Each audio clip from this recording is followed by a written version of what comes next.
안녕하세요, 여러분. 글로벌 촘촘이에요. 오늘은 아름다운 카리브해의 보석, 자메이카의 정치체제를 주제로 이야기해보려고 합니다. 자메이카는 단순히 멋진 풍경과 독특한 문화로만 알려진 나라가 아닙니다. 정치적으로도 흥미로운 역사를 가지고 있는데요. 입헌군 주제와 의회민주주의라는 독특한 체제를 유지하며 발전해왔습니다. 지금부터 자메이카의 정치체제가 어떻게 구성되어 있는지, 그리고 어떤 특징이 있는지 자세히 살펴보겠습니다. 함께 떠나볼까요? 첫 번째로 살펴볼 내용은 자메이카의 정치체제 기본 구조입니다. 자메이카는 입헌군 주제와 의회민주주의를 기반으로 하고 있어요. 여기서 흥미로운 점은 자메이카의 국가 원수가 영국의 국왕이라는 점입니다. 그렇다면 자메이카는 독립하지 않은 걸까요? 아닙니다. 자메이카는 1962년 영국으로부터 독립했지만 영국 연방의 일원으로 남아있으면서 헌법적으로 영국 군주를 국가 원수로 인정하고 있습니다. 자메이카에는 총독이라는 직책이 있어요. 이 총독은 영국 군주를 대신해 상징적인 역할을 수행합니다. 그렇다면 실제로 국가를 운영하는 사람은 누구일까요? 바로 총리입니다. 총리는 의회에서 다수당의 지도자로 선출되며 자메이카 정부를 실질적으로 이끌고 정책을 수립하고 집행하는 중요한 역할을 맡고 있습니다. 다음으로는 자메이카 의회 구조를 살펴보겠습니다. 자메이카 의회는 상원과 하원으로 이루어진 양원제 시스템이에요. 상원은 총 21명으로 구성되며 총독이 임명하는데요. 흥미로운 점은 다수당과 야당의 추천을 통해 임명된다는 점입니다. 반면 하원은 국민이 직접 선출한 63명의 의원으로 구성되며 자메이카 정치의 중심 역할을 담당합니다. 총리 역시 하원 다수당에서 선출됩니다. 세 번째로는 자메이카의 정치적 역사를 간단히 살펴볼게요. 자메이카는 1494년 크리스토퍼 콜럼버스에 의해 발견된 이후 스페인과 영국의 식민 지배를 받았습니다. 이후 1655년 영국이 자메이카를 점령하며 300년 넘게 영국 식민지로 존재했죠.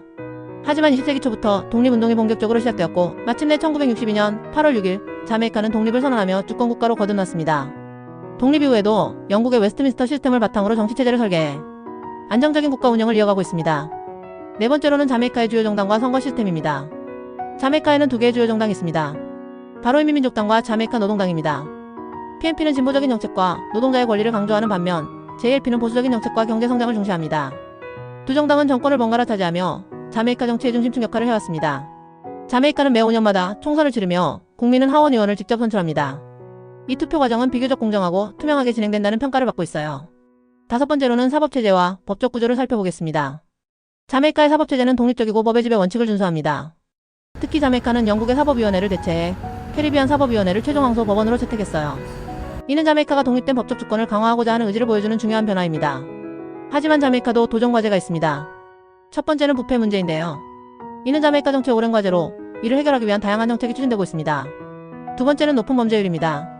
자메이카는 치안 문제를 해결하기 위해 강력한 법 집행과 지역 사회와의 협력을 강화하고 있습니다. 마지막으로 경제적 불평등이 사회적 갈등을 야기하는 주요 원인으로 지적되고 있어요. 그렇다면 자메이카의 정치체제는 앞으로 어떤 방향으로 나아갈까요? 자메이카는 환경보호, 청년 실업 해결, 관광산업 발전 등 다양한 문제를 해결하며 국민의 삶의 질을 향상시키는 데 주력하고 있습니다. 자메이카는 민주주의와 전통을 조화롭게 융합한 정치체제를 통해 국제사회에서도 중요한 역할을 하고 있습니다.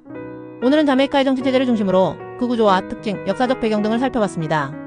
자메이카는 작은 섬나라지만 그 안에 담긴 정치적 이야기는 정말 흥미롭고 배울 점이 많다는 걸 느끼셨을 텐데요.